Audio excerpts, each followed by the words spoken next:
تعالى بقى نتكلم مع بعضينا على الثلاث طرق لعب للمدرب ياسر روب، وهم الثلاث طرق، ومين هيبقى في الملعب ومين هيبقى على الدكه، مين هيبقى ليه دور جوه الملعب ومين اصلا مش هيبقى ليه دور مع ياسر روب.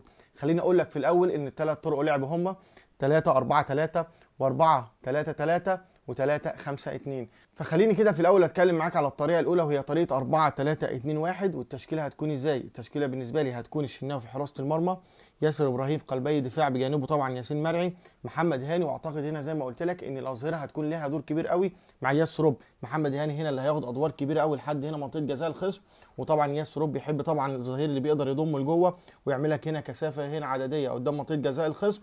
فاعتقد طبعا ان محمد هاني او الاظهره بشكل عام مع ياسر روب هيكون لها دور كبير قوي. طبعا ناحيه الشمال محمد شكري، وده الباك الشمالي الاساسي اللي انا جايبه عشان اعوض بيه علي معلول.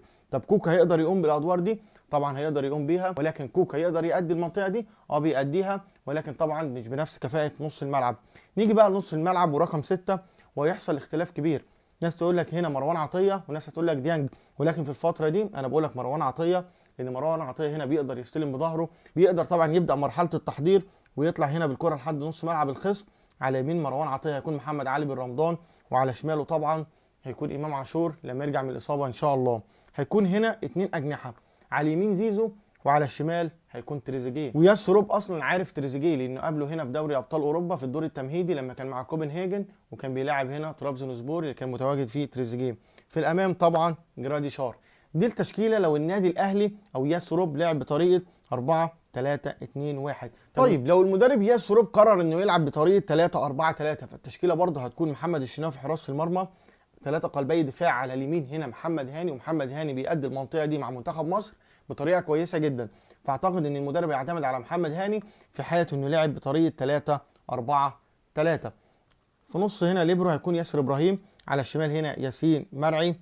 4 في نص الملعب هيكون هنا مروان عطيه، وعلى يمينه محمد علي بن رمضان، وهنا جنبه طبعا امام عاشور، وعلى الشمال هيكون تريزيجيه. وهنا بقى في الطريقه دي اشرف بن شرقي هيكون له دور كبير قوي مع تريزيجيه، وطبعا مع زيزو ناحيه اليمين. في ناحيه الشمال طبعا زي ما قلت لك هنا هيكون متواجد اشرف بن شرقي وزيزو، وفي الامام برضو جراديشار. ده في حاله ان المدرب لعب بطريقه 3 4 3. طب في حاله ان ياسر روب قرر بقى لا يلعب بطريقه 4 3 2 1 ولا طريقه 3 4 3، وقرر بقى يلعب بطريقه 3 5 2، فالتشكيله برضه هتكون مقاربه. الراجل ده بيحب برضه الثبات في التشكيل، فاعتقد برضه هيكون متفقين على الشناوي في حراسه المرمى.